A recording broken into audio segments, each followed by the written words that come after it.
Welcome back, everybody, to another episode of Trojan Conquest Call-In Show here on the LAFB. We would love to hear from your phone calls, as always. We will open up the phone calls in a moment after we have a quick conversation, welcoming back Coach to the show, as always. And your phone calls, 888-997-4539. Ryan, Coach, and I are just going to start the show off by talking a little bit about some awards watch list that USC players are now populating, as well as there's some question marks on the offensive line. I think we know some of the positions, but we might do a little round table about what we think is going to happen there at left guard. But with that, Coach, good to have you back. How you doing? I'm doing well, man. Getting ready for a season. Losing my voice every day. You know how it goes. You sound a little raspy there. Yeah, I'm a lot of talking, a lot of yelling, a lot of screaming. That's good. Sounds like a lot of work getting done then. That's the plan. That's all. Are we getting updates throughout the season, correct, on how you're doing? Yeah, we can. What's your Ryan gave me permission to live stream it, so it'll be on the network. Oh, wonderful. Heck yeah. What's your record prediction? Are you allowed to do that as a coach? Don't do that to me. That's billboard material.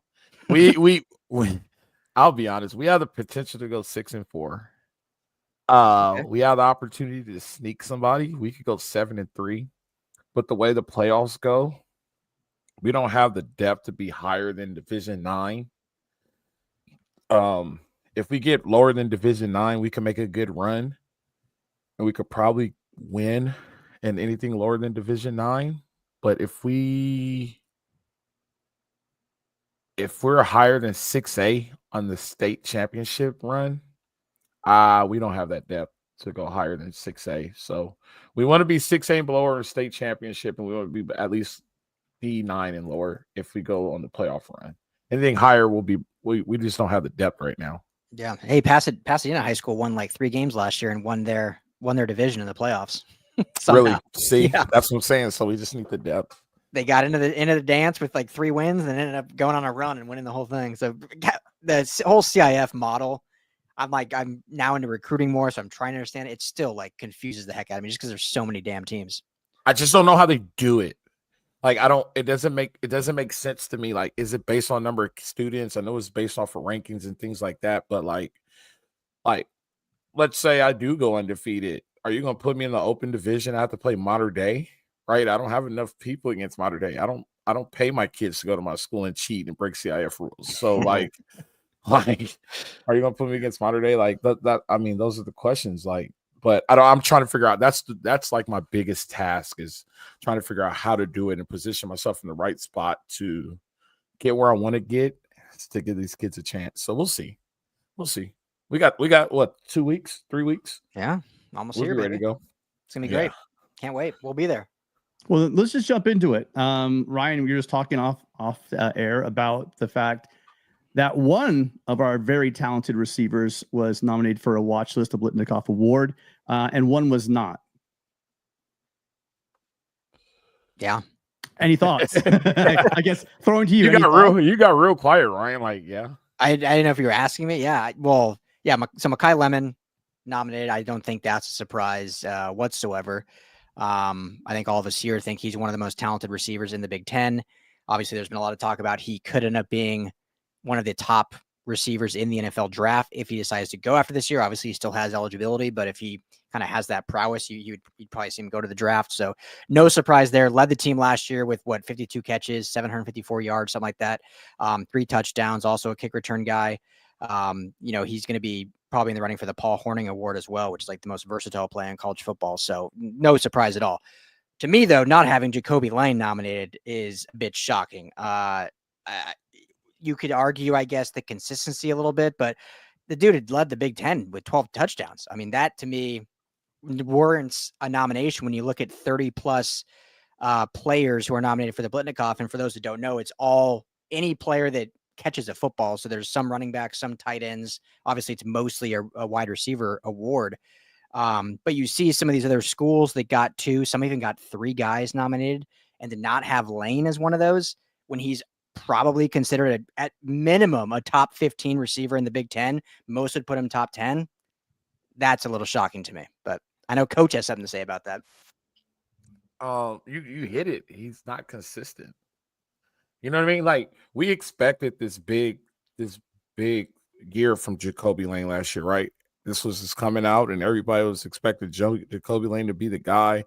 And they have this great receiving core, and Jacoby Lane was going to lead him and everything like that. And it was an average year, you would say, when you consider expectations, right? Like, I'm not saying he's a bad receiver. I'm not taking anything away from him athletically, but like, he didn't perform the way we expected him to perform.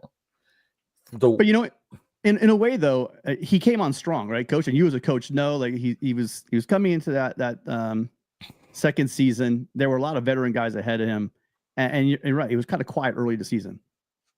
But man, when he woke up, Ryan, Coach, he started hauling in touchdowns like it was no business. I mean, multiple touchdown games.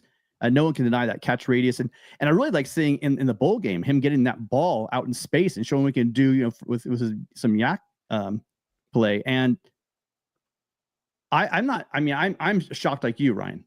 I absolutely think that some of the people on that list that leave Jacoby Lane off is really kind of well, I think he'll be factoring in later season, and he's got a great chance to be an all Big Ten and an All-American. If he has the kind of season, if he gets those 16, 17 touchdowns, which I think he's capable of doing, you know, I mean, he can have multiple touchdown games. He catches them in bunches, and you know, he's going to be a high target and inside the red zone. So I think they might've missed that one. But he could still be nominated, correct? It's not the end of the world. Yeah. So yeah, they can get added throughout the season, so I'm sure he will. So it's not a end of the opportunity, but it's, you know, it's just a little surprising pre-rankings because there's a lot of hype around both these receivers. I think everyone's kind of coming around to kind of this offense. I know there's a little bit more hype on Jaden Maiava. The books are starting to see it. Like, Jaden Maiava was just rated by BetOnline to lead the Big Ten in passing yards. So there's a lot of different kind of metrics and different opinions that are starting to really come around to the USC offense. But apparently the Biletnikoff voters, as of right now, in August, whatever it is, 6th, not high on the Lane train yet. And I know, Coach, you know that Pete Carroll is big on getting your best guys out there on special teams. And so there's a big question. I was actually talking to another beat writer today as we're watching that they're warming up. The punt returns are warming up. We're seeing all the guys out there, Zacharias Williams. And then you have Lemon back there receiving punts. And he is just so fluid, so smooth. And when he gets the ball in his hands, undeniable athleticism and speed with that guy. But I mean, what are your thoughts about, you know, he's going to be he's your star receiver. He's definitely he's going to do kick returns. Do you want to put him out there also for punt returns? And I mean, that's, you know, do you worry about an injury? I mean, where do you balance that injury versus reward for having your best punt returner with the ball in his hands? Yeah, you start balancing it with reps, right? And they're not getting that many. One extra rep on punt return is not that big a deal to me. Like, if he's playing both ways, then you start to look at it. But you got to put the ball in the hands of one of your best players. And like, I'm high on Mekhi Lemon. Like, I've been high on Mekhi Lemon since forever. Like, it was supposed to be, you remember, Ryan, the Shandies, the Miller Lemon connection all last year. But like, you got to give him the ball. Got to put the ball in his hands any way you can. And if you could gain an extra first down on punt, then gain an extra first down on punt. You know what I mean? Like, they don't kick the ball to kick. When they kick off, they don't kick it to people anymore anyway. So he's just out there for show. But the punt, you got an opportunity to gain the extra first down. You got an opportunity to score some extra points. Put the ball in your best player's hands. I think that's the best way to do it. So I'm not against it. Let's go. Like, he's the guy to do it. Can't be worried about injuries, Tim. It's a part of the game. You got to learn. No, not worried about it. Definitely not wishing for it. But I'm just saying, you know, if there's one, you know, if there's one play that is wide open to injury, it's that punt return. You guys flying down at full speed on you. You know, you cut the wrong way. There's a lot that can go wrong, but we are a deep receiver, but he is a special guy. We're talking about Biletnikoff, you know, All-American, Big Ten type candidate. So when you have those kind of numbers, I'm just saying, which is a conversation. Yeah, you know, injury is part of football, right? You can't be afraid of getting injured. You got to get out there and get your yards. But your thoughts on it, Ryan? Throw caution to the wind, and he could be that guy who's your wide receiver one. He's your punt returner and your kick returner. Yeah, I lean, I think, with both of you. Hey, if he's the guy that can break the game open, I'm for it. I mean, coming from a very mediocre high school football player, but I was also a receiver, punt return, and kick return. And so sometimes you kind of need that lather a little bit on all those plays. That being said, I'm not saying it's set in stone by any means, but I think they'll end up having a different punt returner. I think Lemon will be the kick returner, and then he'll be kind of the potential spot punt returner. But I think a guy like Zacharias Williams will end up being probably the punt returner, in my opinion. But yeah, I'm not against it. I'm also okay with him not doing punt return. I'm like, either way, if he's out there, great. He is their best player. I think if he's not out there, I think they have guys that can get some yards for him. Yeah, I mean, there's a lot of guys out there that that can do it, but I think we're all in agreement. And I think pretty much everyone out there knows, seeing what he did last year, that he's special. He's special with that ball in his hands. He's just got that great combination. He's fluid. He's quick. He's got those, quick twitch muscles, but he's also got that high end speed. And that guy's tough. 5'11", but he plays a lot bigger than 5'11". Oh, Whenever you see him, it's hard to take that guy down. You rarely, a lot of whistles blown. You don't see a lot of tackles on him sometimes. So it's going to be interesting to see that. Well, Lemon doesn't have the injury history, so we're not worried there. But Coach knows from being a Rams fan, every time we'd see Sean McVay trot Cooper Kupp out there to catch punts, everyone's like, oh, what are we doing here? What are we doing here? Best offensive player catching punts. What are we doing? All right. And then Doak Walker. We could talk Doak Walker as well. Basically, your top three on your depth chart are looking like they are going to be in the running. Not the young guys, but are the established guys and transfers. You want to go ahead and jump into that one too? Sure. Yeah. So yeah, Brian Jackson, obviously the incumbent, if you will, true freshman last year. Eli Sanders, 1,000-yard rusher from New Mexico, and then obviously Wayman Jordan, who everyone's real fired up from Hutchinson Community College out in Kansas, and seems like he will kind of be the lead back in this three-headed monster. But all three nominated for Doak Walker. So Coach, does that mean this is going to be the greatest running back trio we've ever seen at USC? That's what that means, right? Don't do that to me. No, don't do that to me. You want to get people fired up? Don't do that to me. I mean, does it have the potential? Yeah, but you just can't do it when you have thunder and lightning. You can't do it when you had Sam Bam and Marcus Allen in the same backfield. Like, there's just so much that's happened in the past. Now we have three. I hope it does, though. I hope it does work out. And I hope,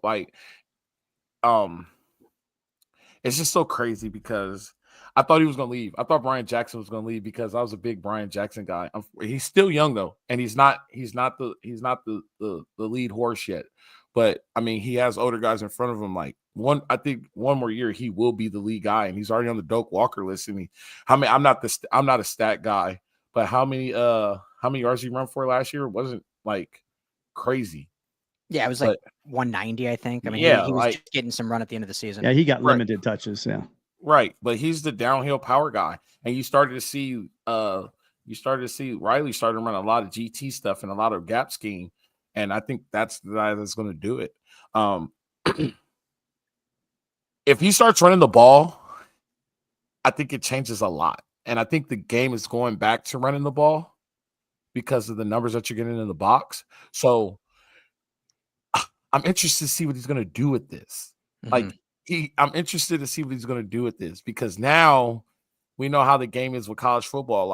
You're not going to give me the ball, and I was a Doak Walker preseason guy. I could easily go somewhere else with somebody who will give me the ball 30 times, right? I know he won't get 30 because he has to share with three other guys, but I'm interested to see what he's going to do with the setup because these are three good running backs. It's not like you have a guy and a guy these are three guys that could bust it at any time. So I'm curious. I'm really curious to see what's going to go on with this here. There have been some crowded running back rooms at USC. I mean, you guys left out a couple of guys named Charles White and Marcus Allen that kind of were. That's what I meant. I said Sam Bam and Marcus Allen. Charles White and Marcus Allen were in the same backfield together. That's what I meant. My fault, Tim. No. We're a bunch of them. You can keep going. You've got situation AD and Ricky Bell. I mean, you've got these, especially those 70s. Every year there's you're three deep on running back, but even coming up to the Ronald Jones years. So I love these guys. Let's let them make their mark. I mean, when it comes to pulling in guys from the portal, that's been one thing that they've gotten right every single year, going all the way back to the first year of Travis Dye. they've had a way of bringing guys in. I want to see Brian Jackson get his shot, though, because we got to see a little bit of what he could do in that Notre Dame game. But, I mean, anyone's not excited by Eli and Waymon. This is going to be a great running back room to see who the cream will rise to the top, I'm sure. Yeah, and Tim, I think obviously when these guys are talking to the media, they're so well trained and they're not given much. But I've been enough talking to these guys, and we were both at USC Media Day just 2 weeks ago. I don't know if you noticed this, but I talked to all three running backs, and you could tell, like sometimes you can tell guys are saying the right things, and sometimes you can tell guys are genuine. You can tell that they're genuinely like unselfish, kind of rooting for each other. And obviously they have their own ambitions, but Brian Jackson, I talked to him probably the longest, and he was very clear, like, hey, this is a team thing. Like we're bringing this thing back. We're making this thing right. I'm happy to be a part of it. And just anything I can do, whatever Coach Riley and Coach Jones tell me to do to help the team. So, we'll see. Obviously, like Coach said, at the end of the year, if that holds true. But it felt genuine from the three. They see themselves as a 3-man unit to go out and be the best versions of themselves for the team. Which is obviously, hopeful and exciting. That's what makes football so great anyway, when it is that collection. Yeah, Brian Jackson is so well spoken. I mean, I spoke. I know exactly what you're talking about. So, and I have no doubt that was authentic. Hey, listen, we lost a call and he came on back. I appreciate him coming back. You guys want to take a break? Take a call real quick? Yeah, please. Yeah, go ahead. All right, caller. Hi, what's your name? Where are you calling from? Hey, Tim. This is Tim from Los Alamitos again. Oh, Tim from Los Al. How you doing? Thanks for calling back. Tim Prongley. Tim Prongley or Tim Langley. I don't know which one you came up with, Ryan. Don't get Ryan started again. That was creepy. Coach Rowe, it's awesome that you're on too. Want to wish you the best of luck. Thank you. I appreciate it. Coming season. What do you got for us? So yeah, you guys were talking on Mackay, giving him his flowers, right? I mean, he made the bullet in the cough list. I didn't realize until you guys just announced that on the show here. But yeah, just I know when I called last week, just big on him, right? From his Los Al days. So the only thing I think of too is last year when he got blindsided against Michigan. Yeah, that cost him a whole and they didn't call it, right? I mean, they didn't call a few calls in that game that probably could have changed things. But yeah, hopefully nothing like that ever happens for Mackay this upcoming season. Super gonna be healthy. Just that's all we can ask for any of the guys, obviously this year, but Mackay especially. That was such a dirty play. That play, Tim, that you're talking about was such a dirty play. That guy rode him right into that hit. If you guys remember, if you guys remember the play that Tim's talking about, I mean, tinfoil hat Tim might be coming out here a bit, but it looked like they wanted to hurt him. The guy kind of corralled him in. The other guy came across, blindsided, hit him high. No flag for some unknown reason. I mean, maybe there's a rule there, like that I didn't understand, but it looked like one of the dirtiest hits. And you're right, that sidelined him for a while. And he still led the team in reception. So yeah, he did. He came back like with a vengeance. But it was pretty sad that he went down like that for however many games, because who knows what could have happened then too. Even in that game, right? He could have made a difference. Oh, for sure. Yeah, for sure. So, yeah, for sure. The other reason why I was calling was just because I've been just really hyped up on Lincoln, Coach Riley. Just I know there's this love-hate relationship with him right now with the fans. I can say I've been guilty of that. Last year was a roller coaster ride, but just looking at how everything has come together, and I just want to kind of take it back real quick to back when the Hackett days when we were talking about it last week too. Like those were rough, and then Carroll came and Coach Rowe came, right, and the rest is history. Came in, he set Coach Rowe came in and set the ship straight. That's damn right. It was exactly what he did. That's right. But you know what's funny is during that time, Carroll probably covered up a lot of the warts and things that the program still needed to fix, right? Which one of them, the big thing was facilities, right? And I don't know if Coach Rowe, you could substantiate this rumor, but what I heard too was Carroll wanted some upgrades, right, to the facilities, because apparently it was a dungeon of some sort, right? Or it was just not state of the art at all. And basically he was told, "You're still winning. What's the problem?" Well, that part's not true. That part's not true. Oh, okay. That So part's you not guys were true. working out in the dungeon, right? I mean, it was. We were working out in the it was basement of. underground? We're working out in the basement of Heritage Hall, which basically Yeah, is where the locker room is now. It's still the setup just came from the other way. We came out of the Heritage Hall the other way. We worked on the basement at Heritage Hall. It was always in the plan to redo it. It just took longer than needed. But you guys are winning. That we don't need it. That part wasn't true. Galen Center took up a lot of time too. So you gotta remember that part. Galen Center took up a whole bunch of time. That's Galen right. Center opened up like my freshman year. So I don't think they just weren't ready to go to the next step. That makes sense. Okay. Yeah. And so, I mean, I bring that up only because, only for so long that, SC in of itself recruits itself, and it's just got the inherent advantages. But things happened right after the Carroll era, and we got to a bunch of up and down seasons after that, and it was a mess. I think calling it from the AD all the way to the top, right, from probably the president too, but just mismanagement altogether. I don't need to rehash all the names, but I think when we got to the point of where the coaching search happened after Hilton, there was no way that any of us thought we were going to get Coach Riley, right? No one guessed that. We knew that. And somehow Safna, I'm going to give Safna more credit than Donut. I don't know. But Safna, I felt like was doing all the work and at the same time, they were trying to right the ship too, so that Riley could even consider coming to SC, because it was a mess. And once Riley came, I just remember when that was announced, it was like this. I was euphoric. Like, I couldn't believe it. Like, we were looking at Iowa State coach. We were looking at Fickle, right? Those were the candidates that we were gonna say, oh yeah, that would be great if we could get them. Mm-hmm. But then we got Riley. And Hey, Tim, that feeling. Tim, can I tell you a secret? Yeah. You never know who they're looking at. You never know who they're looking at.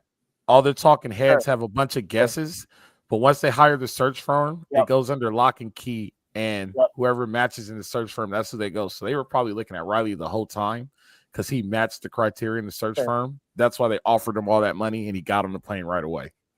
And the game is the chatter you're hearing, Tim, is not a leak from inside. It's those agents trying to get those guys more money. That's the game. That's why Campbell probably got a big raise. Okay. Fickle, probably helped him leverage something. So yeah. Well, Fickle moved on right from there. He's at Wisconsin. For now he is. Yeah, he better start doing something. For now. Yeah. Yeah. But Matt Campbell, Matt Campbell was a hot candidate. Remember that? He was like, right from Iowa State. Yeah, he was. Right, yeah. And I don't know. But and people were like, "Oh, that'd be great if we got." I heard that a lot back then, so is what it is. But I only bring that up in that people just kind of forget like how big of a deal that was. That sometimes, and I guess I think what I'm trying to say is too is like right now, what Riley has, everything's come together. Right when he first came, he had a lot to fix, right, and he had to become the CEO. I think it was addressed in the Big Ten media days. Or media interviews afterwards. He did some with like Cover 3. He was on a podcast or on YouTube, and he was asked that like, "Oh, do you miss being a CEO?" And he's obviously not, right? And he just loves the fact that now he's got this whole infrastructure under him, and then he's made the fixes on defense, right? I mean, because we all knew what happened when obviously. I would say loyalty or whatever it was that he did not move on when he needed to, but it was a hard decision. And now he's making those decisions and he also has people to help him do it. So just all this, right, down to the details. That's what I was getting at last week too, but everything's being covered. And to where like, even this, like if you hear reports from camp, he's paying attention to special teams. He's watching the punt return. Like that's what we've been hearing. Right. And that wouldn't have happened obviously last year. And he didn't have the time, right? I mean, he's now to a point where he can start investing, and he even said it too. I think in that interview with Matt Castle, obviously after Big Ten Media Day too, he was saying like it's such a comfort knowing that I can now just coach. We can just coach now, and I think that's what we're gonna see. We're gonna see the Riley that what we were expecting, but unfortunately, things got spread out. Things had to be fixed, and he was a victim of his own like success initially, right? That caught almost like lightning in a bottle. Like it didn't go all the way, but with obviously Caleb, right? And what also hurt is like that year's TCU caught on fire too, right? And made the championship game, which people forget that. Like it made it look like that turnaround was even more impressive, obviously, right? But I think I say all that, and that I think I just it's coming together. Like things just I can't miss. It's just hard to miss. And I know it's just the 2025 season. The only issue is how much of the talent did they get enough, right? But Ryan, the coaching is there. Ryan, I think Tim from Los Alamos is coming from my job. he came to go tonight. Yeah. I will say this, Tim. I will say this, and I'm not going to get deep into it, but both Tims and you, Ryan, I'm not going to get deep into it, but don't expect more, but don't expect less from this season. Yeah, that's the best way I could put it. Yep. Don't set yourself up for disappointment. Because the change is 48 months away. Just put it like that. Yeah. So we have to be patient longer than it is. The change is 48 months away. It kills me. Coach, you don't think that this defensive line is going to change a lot of things? Because big problem last year in the defense is there was zero. As soon as Eric Henderson went, Eric Gentry, yeah. As soon as it's a long day. As soon as Eric Gentry went down, there was almost the pass rush was not a factor. There was a pass rush, but no one was getting home. Quarterbacks looked really comfortable back there. It was like they had a lot, and therefore it made, as you know, if the quarterback has time, he's comfortable. It's going to make any secondary look like crap. We saw that in the Penn State game. I think I talked about that last week. I can't remember. And I think this defensive line, while I don't think that, we're going back to those 2008 or 2003, 2002, 3, 4, defensive lines. I still think that this defensive line, just bulking up in the middle and be able to hold the point of attack, and maybe even push that pocket and let those guys maybe push that quarterback out for those defensive ends and the rush end to get to them, allow those linebackers to get clean. I don't know. Maybe I'm wishful thinking, but we had great Trojans, and everyone that plays, in the Coliseum or on Howard Jones Field is a great Trojan, but they were undersized. And if you have got big guys leaning on you for 3 quarters, for 3.5 quarters, it looked like USC was just running out of gas in the middle. Do you think there's just not enough on that defensive line to make a significant increase? Not the increase that people are expecting to make. Like 9 to 10, maybe 9 to 10. 10 might be a stretch. I just don't think they're there yet. I think what happened was that Riley overachieved the first year, and I don't think we understand how big of a rebuild that this really was, right? And I think this past year was the year that Riley was like, hey, if you want me to succeed, this is everything I need. And now all of a sudden you're starting to see the same hires that you see in the SEC schools and at all the Ohio States and the Michigans of the world. Like I was looking at the roster the other day, and the staff section went from this to this, and where you have to scroll and there's a position for a position. And so SC right now is in a weird situation, right? So knock on wood, Mayava goes down. Who's the starting quarterback, right? It goes straight to Longstreet. Is Longstreet ready? Those are the questions you have to ask. Like not many freshmen, yeah, like there's a lot of depth, and then everybody's getting excited about this 2026 class. So you're saying that all these freshmen are going to come in and just immediately make an impact? What's the likelihood of that happening? So now we're legit looking at 48 months away. Like he's 2 years away from achieving what everybody wants him to achieve and building a sustainable program, which would be year 6 for him, which makes sense. 6 years makes sense in the portal world, right? If So you go back, you mean 24 months, not 48 months, right?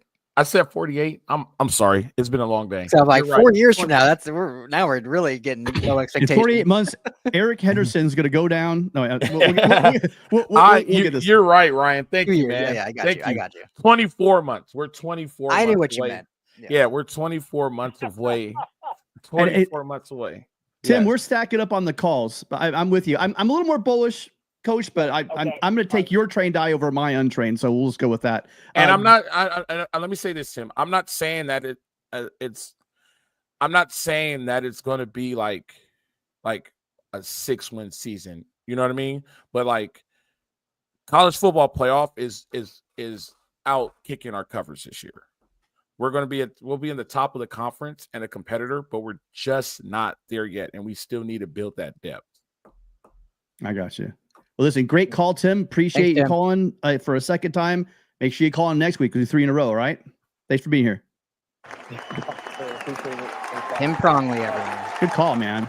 Excellent call, you guys. Number up here, 888-997-4539. 888-99-RILEY. Are you getting a lot of calls now, Tim? Everybody's calling to say I'm crazy. I bet you. No, they're going to call him. They'll come at me, Coach. They like you. They're going to come at me. Hi, caller. What's your name? Where are you calling from? I'm Tom. I just wanted to add to what you said, Tim, about the pressure. I think when I was growing up, it was turnovers are going to decide the game. I think the last 3 years are pretty much good evidence for that. And with the pressure, I think we're going to get the turnovers towards the end of the game rather than give the pick sixes at the end. So I really think that unless every team got better, I think the Trojans are so much better on the defense with even the cornerbacks that they brought in. So I think we're going to end up with a turnover battle that's very positive as opposed to the last couple of years. It's amazing with the coach. Well, it's amazing because the coach, Tom, you were saying, sorry to cut you off. You were talking, and Coach actually brought up that first year where I totally agree with them. They completely overachieved. There were a couple of games in that season they could have lost. It kind of would change the whole complexion of the season. The ball kind of bounced their way.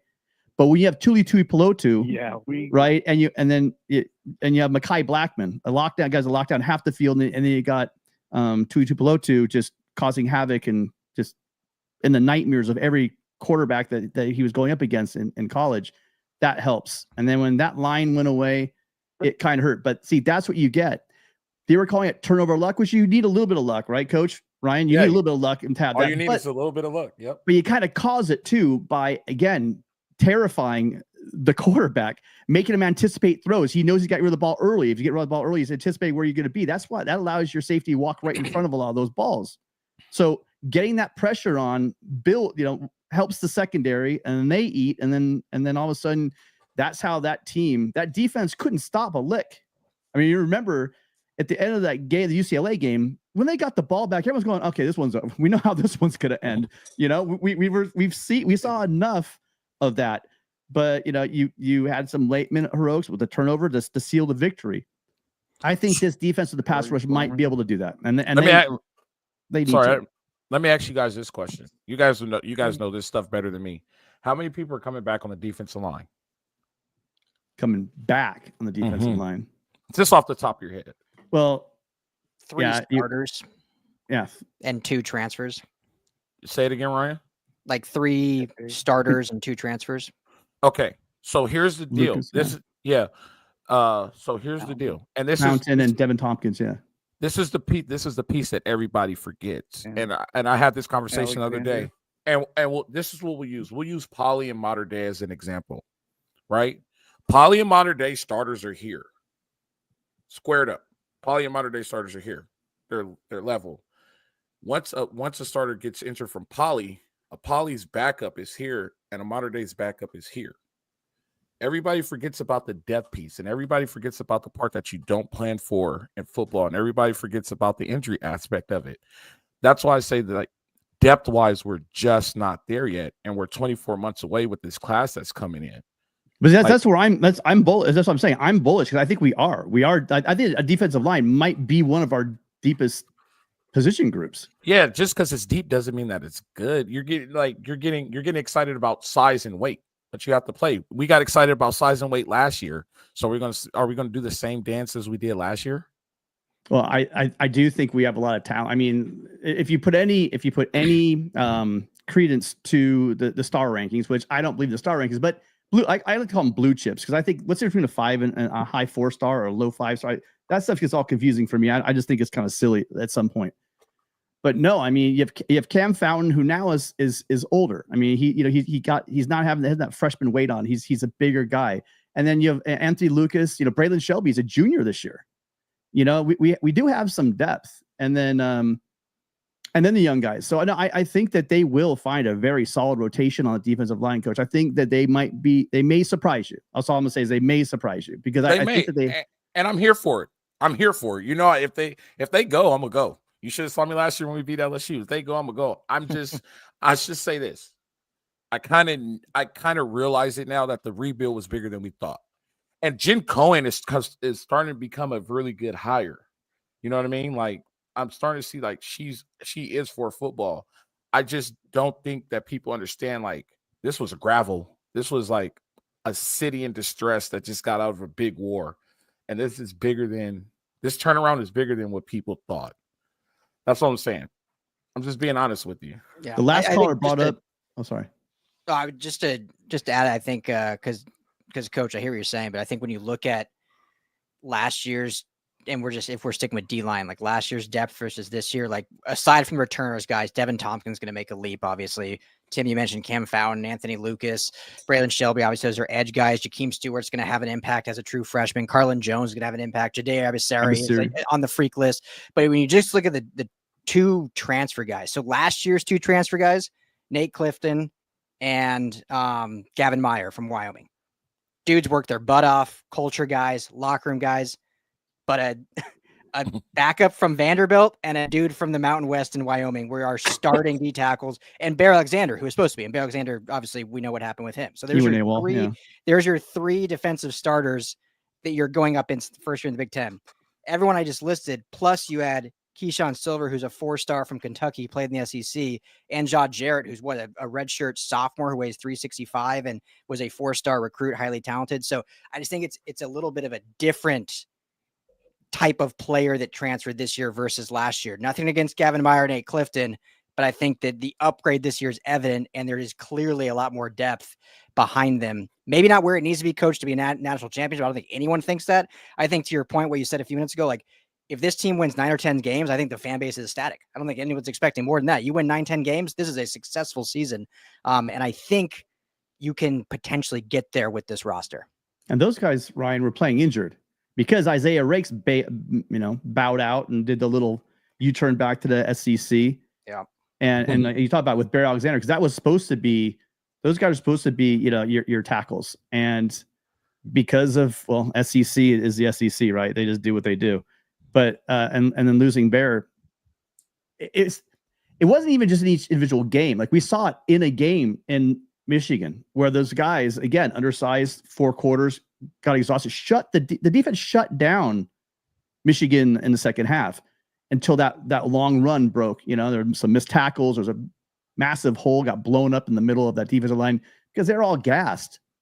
And then as you get later into the season, you see Gavin Meyer with that club on his hand, you know what I mean? And he's playing, he's battling through it. Clifton looked a bit, he had, a hitch in his giddy up. A lot of those guys in the middle were hurt because there was no one else to come in behind them.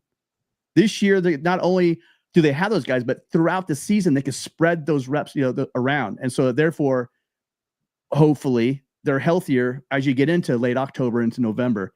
Those guys are late in games, but also late in the season, still relatively fresh.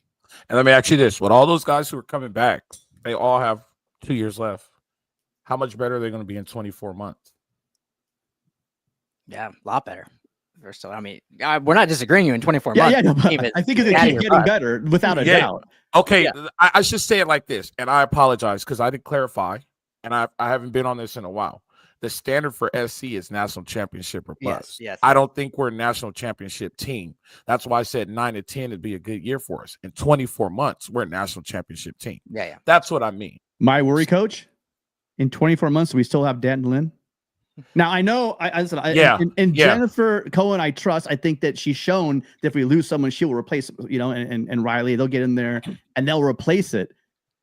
But man, I like last year I looked at just they didn't win the games, kind of like that 2001 USC team that went 6-6, I think, but you could tell the difference on that defense. You could tell the way they're Antoine Simmons, catching balls between his legs. It's tough late in games, shutting out teams, playing great defense. You could see something was changing in that year. And I'm hoping that was last year. And so maybe this year's like a 2002 where you're not going to the national championship, but nobody, and I mean nobody at the end of the year wants to play USC. I think that could be that team this year. And I agree with you. Next year, you might be looking at a run. I think that's where you look at it. Yeah. Sorry, I didn't clarify. I'm just saying I'm a national championship guy. That's why we talked through this. Is Tom still on the line, or did we lose him? We kind of. I'm on the line. Yeah. Sorry, Tom. We do that a lot. Sorry, Tom. We get crazy over here. That's okay. You're taking my job. That's what you called the last caller. I wanted to get a shout out to Coach. What does he think about Eli Newby flying over the line for a goal line like Sam Van Cunningham used to do? You said the best player with should have the ball in his hand. He's been called the best athlete. So he's 235 and can fly long jump and high jump. It sounds fun, a fun concept. And also one last thing. Roy Bonwillow seems like a class act. I just wanted to get that on the air. All right. Thanks. Thanks, Tom. Bye. If you're 235 and you're the best athlete, you're a pretty damn good athlete. That's all I'm gonna say. It's not very. He is a freak. He is Newbie is track speed kind of guy. They moved him up to rush end, and then now they moved him back to linebacker. And I kind of do hear what Tom's saying. Tom's saying he wants to be that guy to could just spring and because his athleticism, he's a high jumper, and he could go ahead and try to get to the end zone like Sam Bam used to do over the top. But what's his ball security? Do we want to fumble at the ball? Like, he might be able to jump and run real fast, but he's probably not too used to having that ball in his hand playing on the defensive side of the ball, Tom. Just have him hold it with both arms and just go. Just go. But technically, if the ball clears the goal line, it's not a fumble. Yep. There you go. Tell him, Coach. Right, Tom. Well, thank you so much. We have another call. We actually have 2 calls stacking up right now, but Tom actually called me before the show saying, "Hey guys, get your stuff together." He was like, "Are you guys going live?" So yes, Tom, thank you for checking in on us, and thank you for the phone call. Appreciate you very much. We have our next caller. You guys want to roll in that one? Yes, sir. And by the way, yes, Roy Banuelos is amazing. I hope we get to hear from him more often. He just actually wonderful family, class act, and really lucky to have him here in our community. Appreciate it. Hi, caller. What's your name? Where are you calling from? What's up, guys? It's Christian from Mission Viejo. Christian, how you doing? Okay, now, Coach, get ready. Get that thinking cap on. Why? Because most likely Christian's going to come with a question that's going to really, really challenge probably all 3 of us. But any thoughts, any comments before you get to the question? Nah, no comments. Just counting down the days, waiting for the season to start. Counting down. It's getting close. All right. So hit us with it. Yes, sir. All right. Let's see. He wrote them down. Outside of Elijah Page, who will be our best offensive lineman this year? Can you hear me? Yeah, I got you now. So outside of Elijah Page, who will be our best offensive lineman? Who wants to do that one first? That's easy.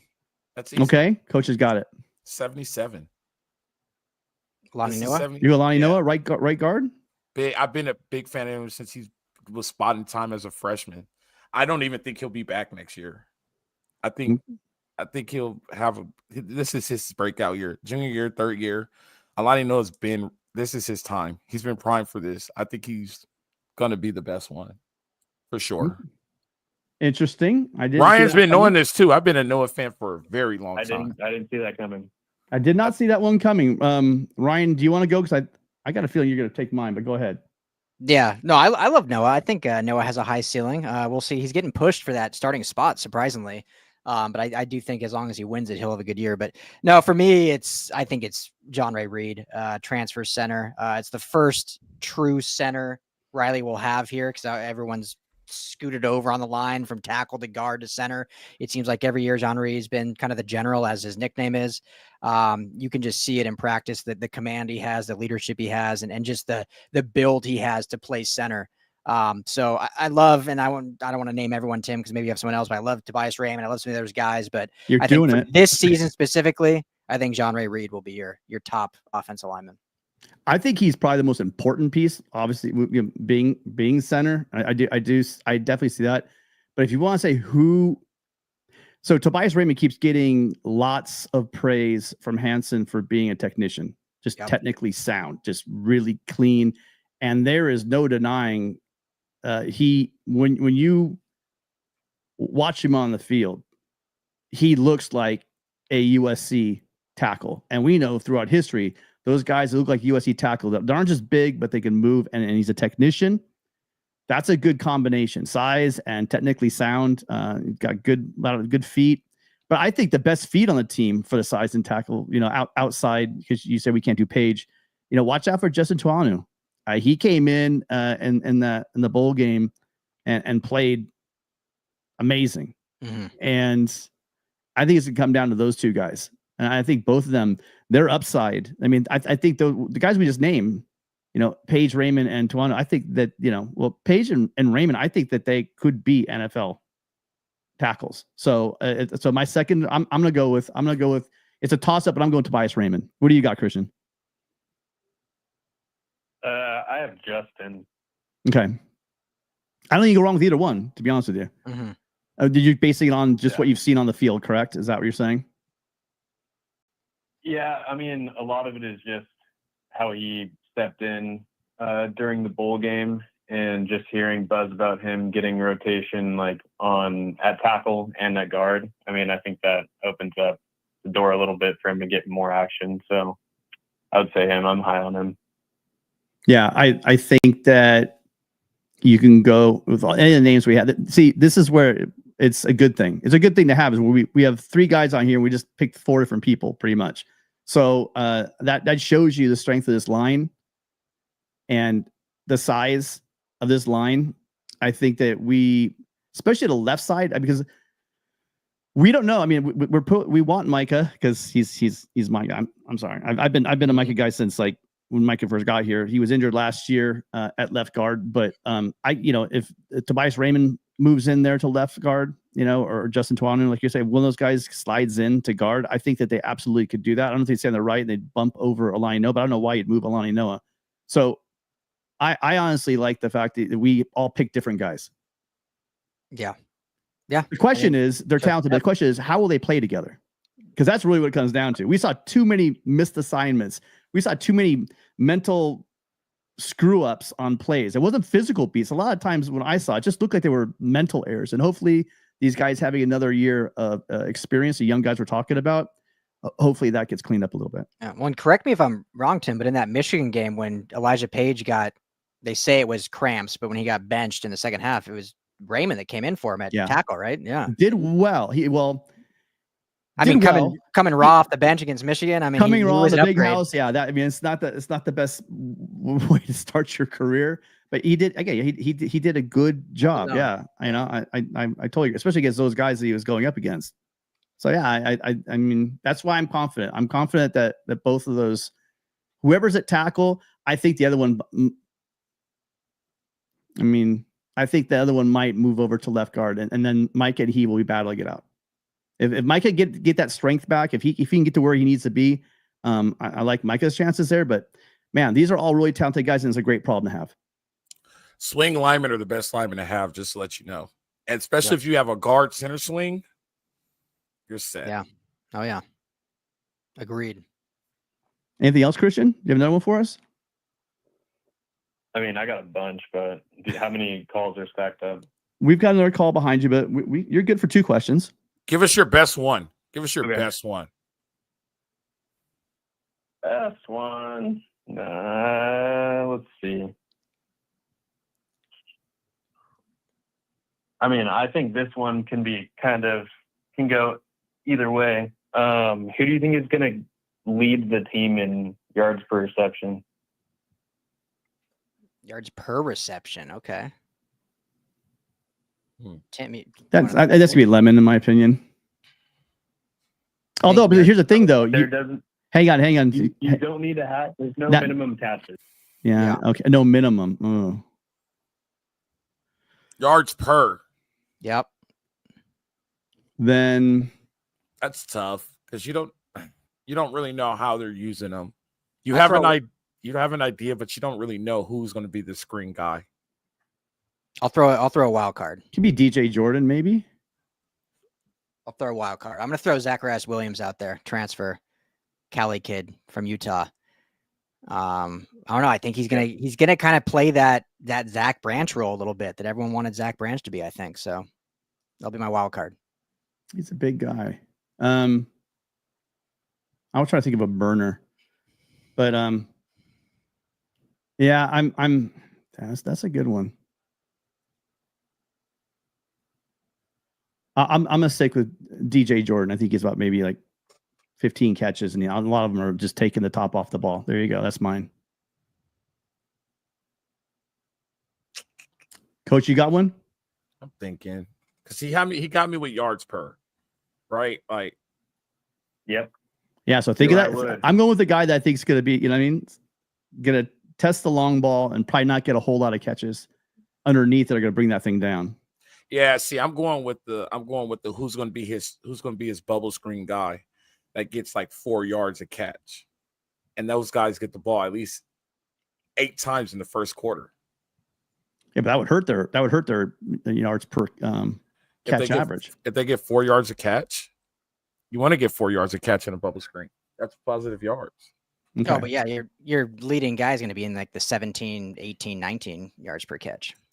That's why I went with, because I don't think that DJ Jordan's have a whole bunch. I mean, I think his time is coming, but I don't know if he's have a whole bunch of catches in that wide receiver room. But I do think when he catches the ball, he'll be catching the ball downfield. I'm just gonna go on my safe bet. I'm playing safe. I think Mackay Lemon, he's still the same threat like he was last year. He always sneaks in front of the safety and behind the backer, and he's always right there. Nice 2-ball. I'll go with Mackay Lemon. And you can count on those yards after catch. What do you have, Christian? Yeah, it was really tough to come up with this one, but I think it's going to be a guy that has like sub 20 receptions. So obviously probably sub like 15, maybe 10. So I want to say one of the freshmen, probably like Tanook Hines or Corey Sims, whoever's getting the looks. I mean, I was looking at Tanook Hines. Look like in this season. I was thinking Hines. It's a good one. We should have made a minimum, though. We should have said at least 10. We should have said probably at least 10 receptions. That would have helped. But yeah, I got you. Good question. I like it. Hey, you never know Jay Fair too. Jay Fair could have like 3 catches for 200 yards. Yep. Well, great call, Christian. And you always bring those questions. I know there's got to be a lot of thought into them. So I appreciate not only showing up each week, but putting the time in to curate all those great questions for us. And so I appreciate you and hope you see you next week. Yes, sir. Thank you. Fight on. Fight on. Thanks, brother. Fight on. All right. See what time we got. What are we looking at for time, you guys? How you guys doing over there? You guys are with young kids. Good. I'm good. I'm going to have to jump in a few. Yeah, my young kids go to bed early, so we're good. All right. Hi, caller. What's your name? Where are you calling from? This is Dominic from Denton, Texas.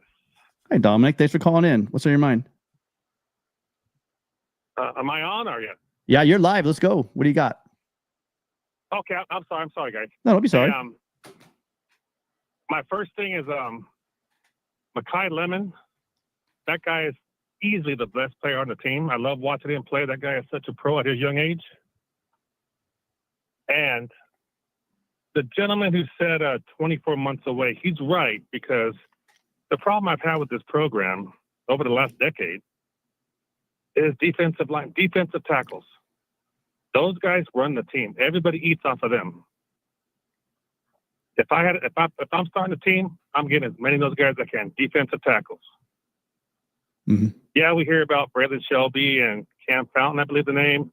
These ends, they're great, but they all eat off of defensive tackles. That's been our problem. Yeah. Thoughts, Coach? He's giving you the props for the comment. I know. I agree with him. I just think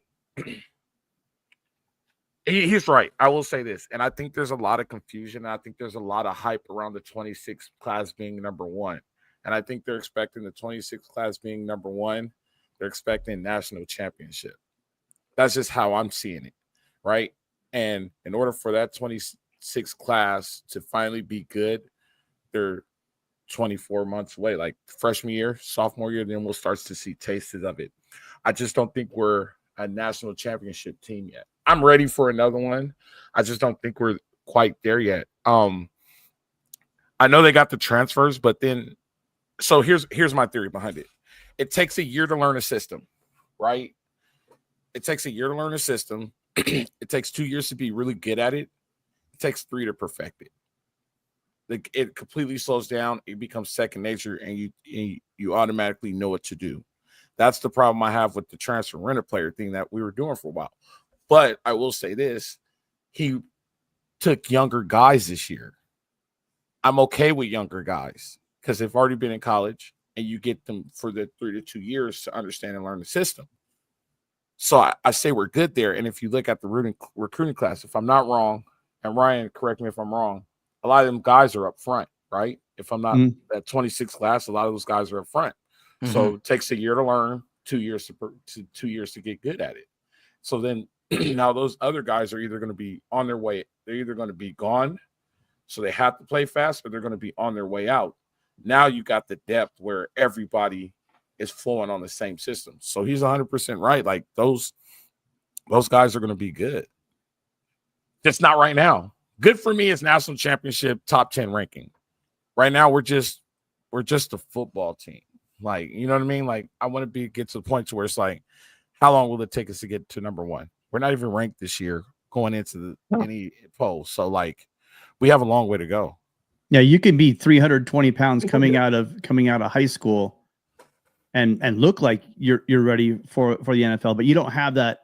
You don't have that man, I'm not questioning anybody. They're a lot stronger than I am, believe me. What I'm saying is you come in as a freshman, you've been working out in the high school level. This is insane conditioning program at your high school, but most likely you're not going to have the strength that a 5th year senior on their side of the ball who's coming right at you and just not letting you, just keeping you in your place and grabbing a hold of you. You're not going anywhere.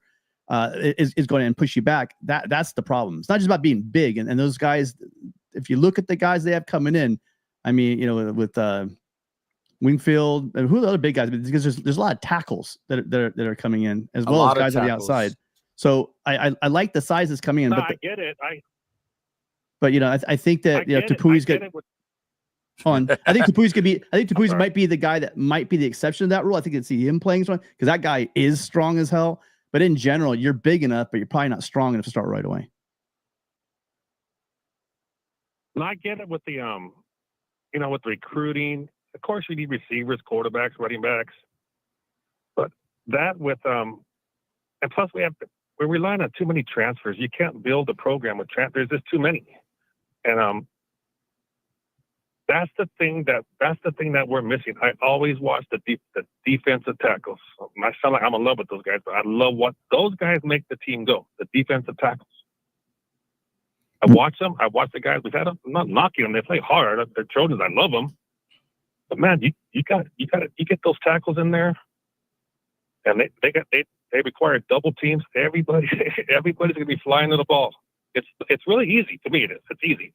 It's hard. You got to find the talent, but you get those defensive tackles, you're way ahead of the game. That's how I see it. And that's what Coach is saying, though. Remember, you're saying they're relying on the transfer portal. When Helton left, he left that cupboard bare, depleted, right? So it takes time to build that up through the high school trenches. Lincoln Riley is on record last couple of years saying, hold on a second. Lincoln Riley is on record saying for the last couple of years that that he made the mistake, right, Ryan, right, Coach, of not the one mistake he feels he really should have done. He doesn't talk about the other one, but he really can't talk about the other one. Is the fact that he didn't go into the high school ranks as much, and he says that was his mistake, and that's why everyone was in the face like, yeah, no kidding. I mean, you're in Southern California, but that has been rectified, and that's going to take a couple years, just like Coach is saying. What's your name, sir? I'm sorry, I forgot your name. Huh? What is his name, Tim? What's that? What's your name again? Dominic. Let me ask you something, Dominic. Is the only way we could win. The only way we can win is if we run triple option like they did in the 70s and the 80s. Or is the only way they could win is if we run I formation like they did in the 90s and the early 2000s. Like at the end of the day, No. But so you have to accept the transfer portal, right? If you don't accept the transfer portal, you're not going to accept how to win in this game. Everybody's in the transfer portal. No, I understand. I understand why we did it. I understand why we did it because the cover was there. But I'm saying you can't have 20 or 30 guys on your team. You know what I mean? You got to. That's high school recruiting. That's how you build it. What do you mean you can't have 20 or 30 guys? There's 120 on the roster. That's only 10% of your roster. Not these guys that.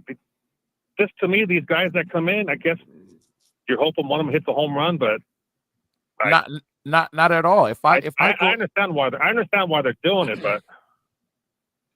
but listen, if I go out and get a sophomore and a redshirt freshman as a transfer, I'm winning. They've already been in school for 1 to 2 years and they already been in a weight room program and they already understand how to go in college. I just won. I just have to keep them there now, keep them from transferring. But now I'm still building depth. Like the transfer portal is not a bad thing. The problem with the transfer portal, the reason why people hate the transfer portal is because kids were abusing it. But if I go through and a kid says, you know what, I'm just really not happy here, or I want to go back home, or I think this system works better for me, and the kid's a redshirt freshman, are you going to take a senior out of high school, or are you going to take the redshirt freshman? They both have the same 4 years to play. I'm going to take the redshirt freshman 98% of the time. Like you could live in the portal. Like you could definitely work in the portal. You can't be anti-portal because ESPN tells you to be anti-portal. Like the portal is really good. I'm not. Using the portal, just hold on. Using the portal, entering the portal for the wrong reasons is not good. But if you say you can't live 20 players on a 120 team roster and you have 20 people on your roster that's out of the portal and that's only 10% of your roster, I think you're pretty good. Now, if you're 50% portal, now we got a problem. But we're at the point now to where we're high school portal. Before we were portal high school. There's a huge difference. Like we're where we need to be, and now we just have to get better and use the portal now as depth and filling in key pieces and keep recruiting California high schools like we're doing now, which now goes back to what I said. My point, we're about 24 months away. So we need those 10 guys or 20 guys from the portal because they fill in the pieces and they've already been in a college system. Yeah, I think just to end on a good note, I'm glad they brought that gentleman in from Notre Dame, that recruiting guy, because you could tell the difference he's made. So I know we're on the right track. You know, always going to be a Trojan, but I think by the end when Riley's done, he's going to get us a national championship. I believe in him. I really do. I do too. I think we're all on that one too. Dominic, great call, man. Appreciate that call. Thanks, Dom. Thanks. Great call. We've had some great calls tonight, actually. And I'm with you, Coach. They're not running 1 year, red shirt season. There's some, we got, especially on the line, but like you get like a Chasen Johnson or Tamir Robinson, guys that are like basically I don't have to be around, especially Chasen Johnson, but they got a couple more years after this year of eligibility. You're not grabbing a 1 year rental. And like you said, a lot of these guys coming out of high school, they get a 5-star. We never hear from them again. Do you know what I mean? But these guys, now we're talking about guys that came in and they've shown that they can play at the college level, and these coaches have seen something in the college at the college level, and now you get them for a couple more years. I mean, win-win for both sides. So I mean, it's not it's not an issue of the transfer portal. It's how much and heavily they were relying on it. But I think it's more a function of they were not doing enough on the high school side. I think they were doing fine with what they're doing in the portal. The problem is they just were not drafting the high level guys on the on the high school side, which they've rectified in 2026. And a lot of that, guys, had a lot to do with what was going on with the NIL. Not all schools were running Not NIL, the NIL, same way. Tim. Not NIL, Tim. It wasn't Not NIL? No, it was that NIL before NIL.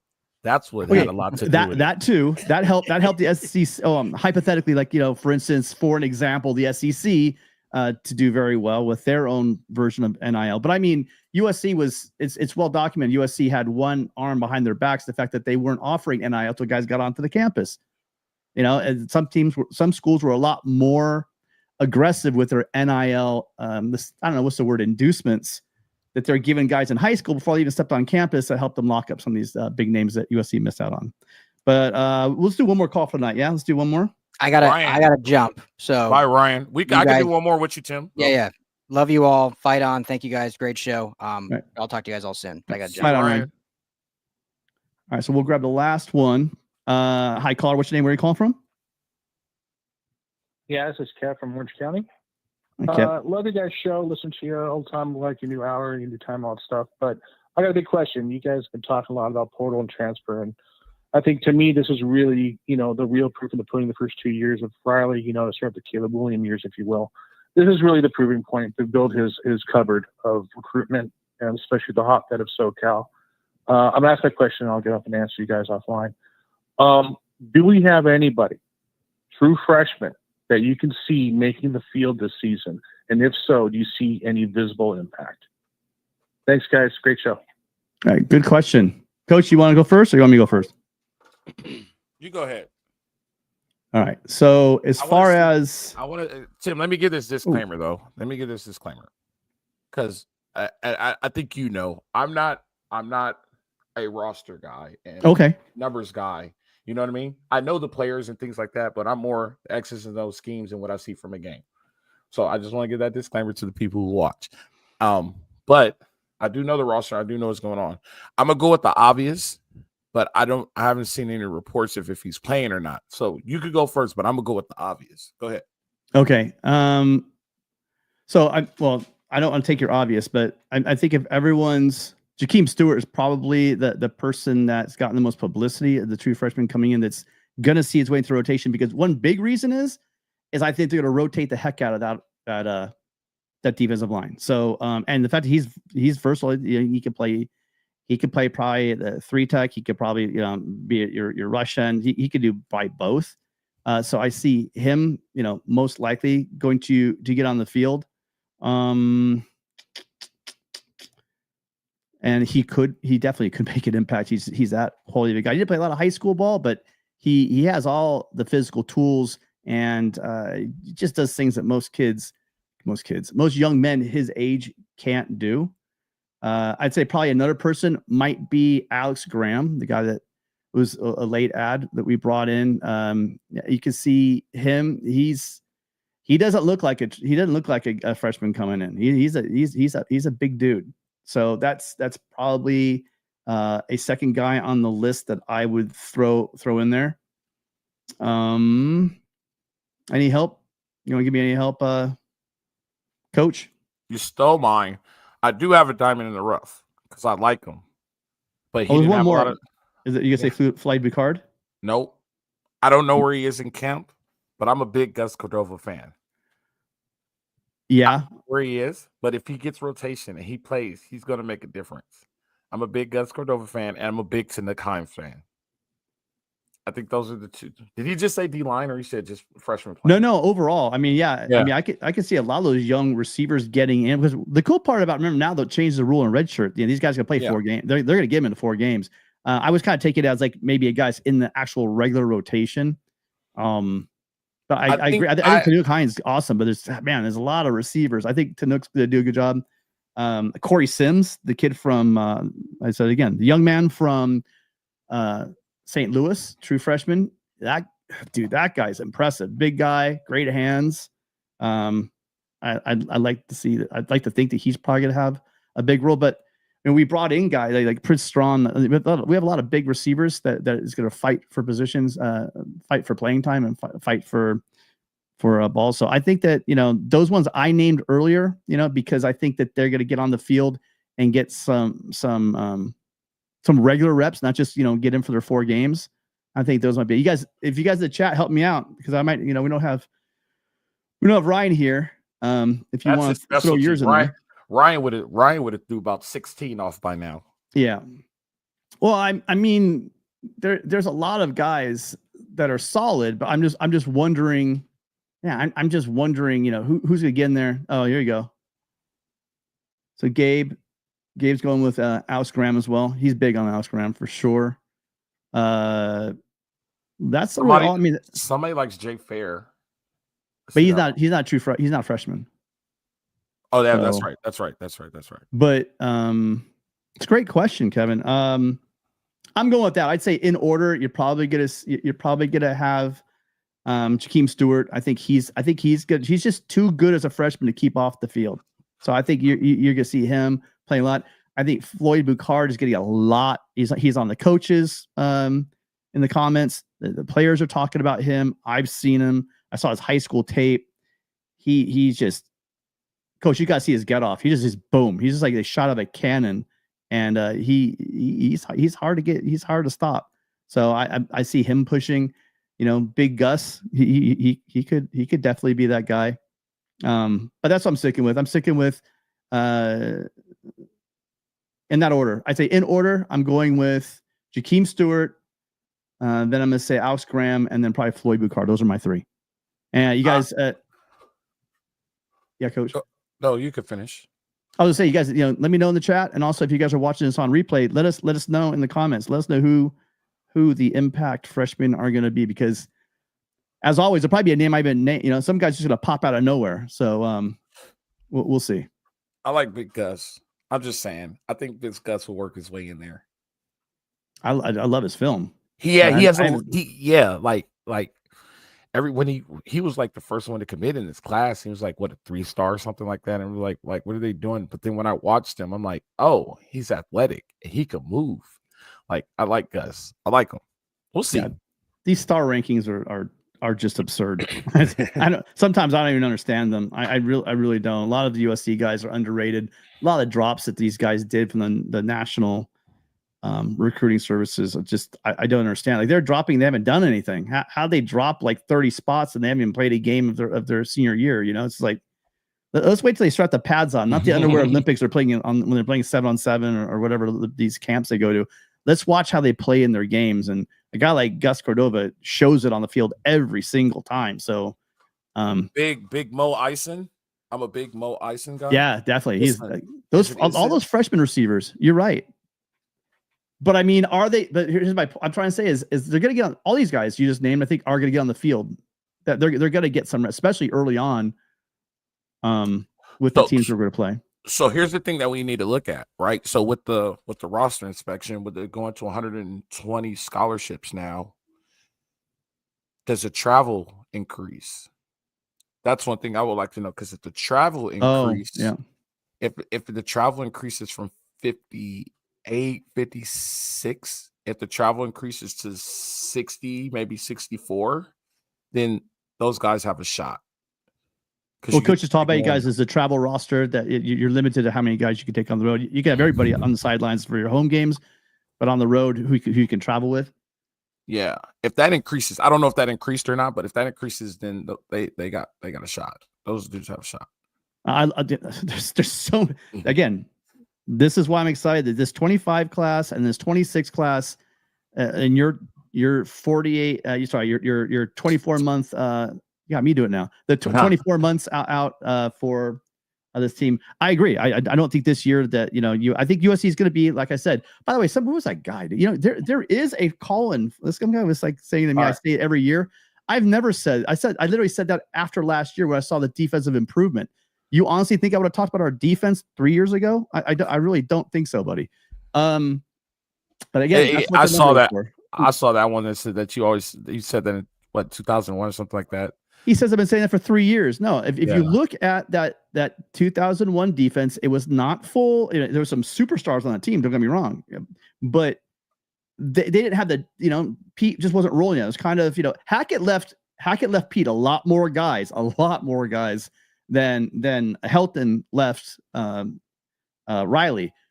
But that depth thing we're talking about, Coach. Well, like this guy said, I'd said depth is an issue. He said the line wasn't bad last year, mainly lacked depth. Just you watch, Coach. You will believe. I said they lack depth. That's why they're not.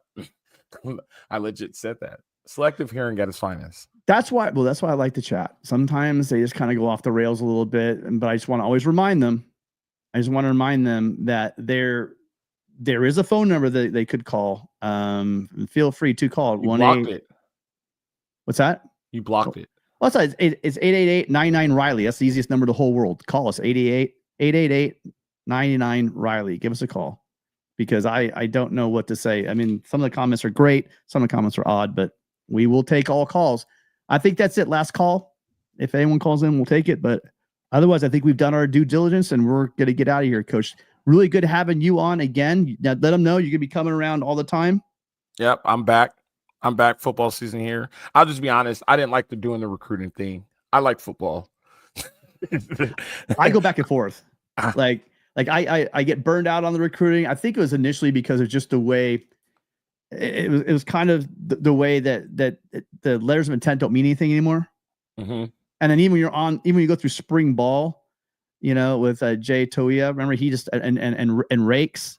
I mean, they come here and then they just leave. These commitments and these letters of intent, they don't even matter anything. Then they moved to the early signing period. I mean, one of my favorite days of the whole year was the February signing day, and they got rid of that. You hear guys all USC, and those people telling you that's probably true. And at the last minute, there's a massive NIL deal, and there he's off to some Texas school or somewhere up north that gives them a big check. I don't know. And so then they're gone. That kind of the thing kind of turned me off it. But I've been following last year's recruits that committed to USC and this year's recruits to SC and talking to some of them. And it's hard not to like these guys. So I'm kind of getting sucked back in. Every time I think about it, they pull me back in. That's exactly what's going on with recruiting with me. I've tried to get out. I've been a lifelong junkie going way back to when I was in school in 99, and sitting there and thinking about, who's gonna flip, who can we flip the last minute. But in reality, the real story of it is that nobody is committed. Even when you're on the roster, you're not committed. So it's kind of hard for me to have that let down like I've had the last 5 or 6 years. It's kind of burned me out. No, 100%. And thank you and Ryan for that, for holding it down. But now football's back. I'm back. I'm ready to talk ball. I'm ready for everybody to tell me that I don't know what I'm talking about. That's part of the fun. By the way, that's why I love this call-in show, because those are the best calls. But for some reason, they're not calling in. Ever since with the LAFB, we're not, you guys don't have any mean viewers. We had some mean viewers on my last stop. Which is interesting. I had a lot of people in the comments that really didn't like me, and now they have their chance. We could talk about it. But when we did our lives on Sunday last year, we had a couple, but we'll see. Football's back. I get to watch it tomorrow. I'm a big RJ Sermons fan, but he reclassified. He came in, and that cornerback room is going to be one of the more contested rooms. We're talking about the competition at guard. Bro, that cornerback room is going to be tight. It would be hard for a true freshman, but a reclassified true freshman. And listen, there's some great bloodlines there. Rodney Sermons, his dad, the original number 5 coach, the original number 5 at running back, Rodney Sermons. He was a hell of an athlete himself, and I'm sure those bloodlines are pretty clean. The cornerback room needs to be contested. Just saying. That's all I'm saying. It needs to be contested. It hasn't been good in the past. It was a little bit better last year, but hopefully it works out and everything goes good. I'm excited, though. I'm excited, Tim. I'm excited. Hopefully we can do this again. And I'll be back in 2 weeks. Just see me in 2 weeks. We're rotating. Okay. So you either get Ryan or Jamal next week. I don't know which one it is, but I'll be back in 2 weeks. Yeah, I've locked down Ryan for the whole season. Let's see if he holds himself to that. Then I'll supplement. I could talk Ryan out of his spot. So I'll see you jump in. Week. Yeah, I'll talk Ryan out of his spot. I'll see you next week. Okay, so we have every Wednesday the call-in show. Yeah, we're moving that. It will be 7. It was today. Well, today it was late because I had the practice got moved to 6:45. So I was on the 405 freeway when normally we'd be going live. But every week it'll be 7 o'clock, unless again they change the practice times. But we're shooting for every Wednesday at 7 o'clock. We'll be here for the call-in show. There's going to be numerous. We're talking about a panel show. We're going to have post-game shows during the season. And you will see Ryan going live with any kind of recruiting news or any team news throughout the day. He's trying to get out something every day. That's the goal for LAFB, is that we're going to have something for you guys, some content every day. So make sure if you have not already subscribed to the channel, please do that. Also, you can follow us on all of our socials. If I get rid of this comment real quick, please make sure that you guys are following us on Twitter. I saw a lot of you guys. We have 364 people on the middle of the night, 10 here on the West Coast. And going up. Thank you guys so much. Most of you guys are on Twitter. If you guys have got 200 people on my Twitter, if you guys are not following, please give us a follow. Make sure you're getting Coach at Coach_row2. Make sure you get with him. We will see everybody next Wednesday. Make sure you guys, I want to hear those first-time callers. Give us a call. Also, go ahead and drop a like as you leave. It does help out the show more than you can imagine. Any last words, Coach? I'm happy to be back. Hey, Tim, I have fun. We always have fun together, Tim. We always have fun. I have no complaints whenever I come over this channel. That's why you guys got me over here, is because I had so much fun every time I've come, either as a guest and now I'm with you guys. I can't wait. It's gonna be a great season. I hope you guys come with us. All right. Fight on, you guys. We'll see you next Wednesday. Fight on.